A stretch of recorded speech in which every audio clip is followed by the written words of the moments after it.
Double exposures have been a popular technique since the days of film photography, when two exposures were fired on the same piece of film for a unique outcome. Today I want to show you how to do it in the era of the digital age, and how we can put them together easily and simply in Photoshop and let our creativity run wild. Before we dive straight into the techniques we use to actually combine the images in Photoshop, I want to take just a second and talk about how I chose images for this tutorial. And I think it's important to do this because not all images are going to work perfectly for our double exposure process. So the first pairing that I've kind of designed is a portrait provided by my friend Forrest Lane. And we're going to take this photo and pair it with this shot of some trees inverted upside down. And I think that this image of the trees is a really good example of the type of photo that works well for double exposure, because we have all of this negative space at the bottom. The trees at the top provide some detail and some interestingness to our photo, but then we also have some room here at the bottom to layer in our portrait. So that's one thing that you can look for when choosing the base image, the image that's going to be on the bottom, is some negative space that you can place a subject in. Now for our other choice, I'm actually going to use kind of some juxtaposition of two unlike subjects. And I'm going to combine the texture of the foliage here, and I'm going to take that image and actually combine it with this photo of some buildings. So again, not that this is any great work of art, but again, this is some juxtaposition here where we take two subjects that are really unlike one another and combine them. And I think that's one of really the most beautiful parts of using a double exposure, is that you can take two scenes that would normally never be together and combine them.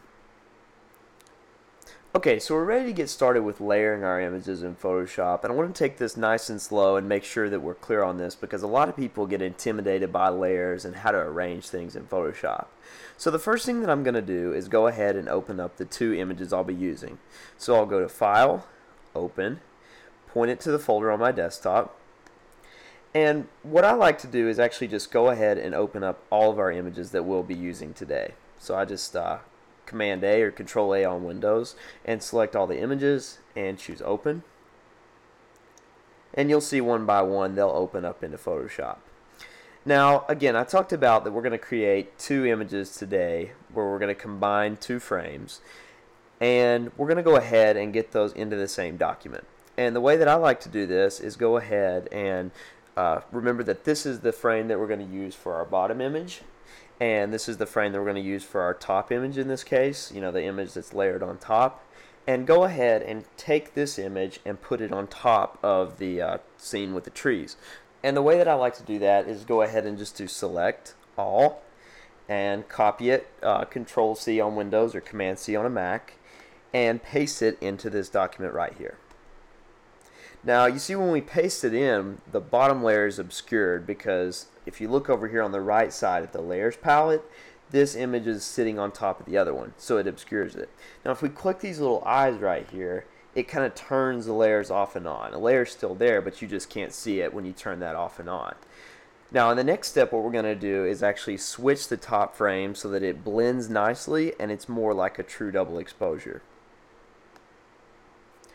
So for now, this image is completely dominated by the top layer of the portrait, but as we change what's called the blending mode, we're going to start to put together our double exposure. And this technique is actually really easy to do in Photoshop because all we're really depending on is changing the blending mode. So over here on the layers palette, we want to make sure that we've got that top portrait layer selected. And by the way, if you need to rearrange layers, the way that I suggest doing it is you can actually drag and drop them on the layers palette. One thing to look at is that Photoshop by default locks the bottom layer, so my trick to always get around this is actually duplicate it. You can drag that layer down here and click duplicate, and then just turn that back layer off, and you can actually switch layers. So if you get them out of order, you can just drag and drop them. But as we get back to talking about blending modes, we change the blending mode using this menu right here. And by default, the blending mode is normal, but we can easily change it. Now when we click it, you're going to see that there's tons of different options here, and each one is going to alter the way that our image appears. Now when I do double exposures, there's a few different blending modes I like to choose from. So one of these is Darken. You can see there when we change it up here, you can actually see the trees are starting to cut through and they're more visible. And another setting that we can play with to achieve the best results for this is actually change the opacity. Now the opacity describes, the percent of the photo that we can see. So at 100% we can completely see that top layer. And as we turn it down, it's going to be more and more transparent. So you can see here that this is a really interesting way to kind of combine two images, because with the darken blend mode we still have the presence of that bottom tree layer, but it's also like our subject and the portrait layer cuts through. So I'm going to turn that back up and experiment with some of the other blending modes. Another one that I like to play with is hard light. And again, each of these is just going to have a little different effect, and there's some highly technical explanations out there of what these different blending modes do, but the best thing to do is actually just spend a few minutes experimenting with them. Pin light is another one you might want to try, and as we adjust the opacity we can really change the outcome of the images that we achieve. So again, here we have what I think is a pretty cool, a pretty unique image where we've combined two things you wouldn't normally see together. And again, this is really easy to do, and it's just 3 steps. Add your layer on top, change the blend mode, and then adjust the opacity to your liking. I think we're ready to get started with combining our next image. And again, as we talked about earlier, we're going to use this lower frame of a building and combine it with the foliage photo that I showed you earlier. So again, I've still got both of those images open, and I'm going to go ahead and select all, or Control or Command A, and then copy it with Edit Copy, or Control C if you're on Windows, Command C if you're on a Mac, and then paste it into this document. Now again, what happens here is that you can see on the layers palette over here that the foliage photo covers up our building photo, and that's going to be the case until we start changing blend modes. Now for this frame you can see I'm actually using a color frame on top and a black and white frame on the background. And that's going to just be another layer of creativity and something else we can experiment with, combining two images that aren't necessarily the same color type. And I'm going to go ahead and use some of the blending modes to show you what's possible when we combine two images like this. So as we start to explore these different blending modes here, we might try one like Darken. And you can see here that what happens with the Darken blend mode is that the top frame is going to show through in white or light gray areas and not show it all in black areas. So again, these are some different effects you can play with. Multiply is kind of the same effect. And as we scroll down through, we can see that each one of these has a little different effect on our image. If you want to get really funky, you can experiment with difference in some of these other ones that are at the bottom. But I really like the multiply blend mode for the effect it gives me. I'm going to show you a few other things that we can do as we combine layers for double exposure. And we already talked about we can slide the opacity down for less of an effect. And another thing I want to show you is that we can actually take layers and move them. As you can see up here, I have this selection tool selected. And you can see I can actually grab that layer and position it around. So if we wanted to only cover part of the frame, or adjust the part of the frame that a given part of the top layer sits over, we can grab that and move that really easily.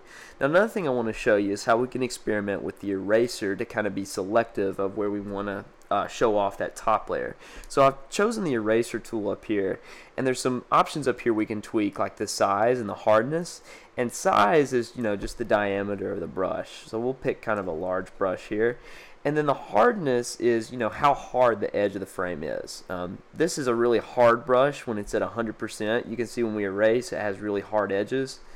But if we slide down and choose something like 20 or 30%, when we erase, it kind of blends gradually at the edges. So if I choose, a large brush, let's try that with a soft edge, and again turn the opacity down so that we aren't brushing completely out, we aren't erasing the top layer completely.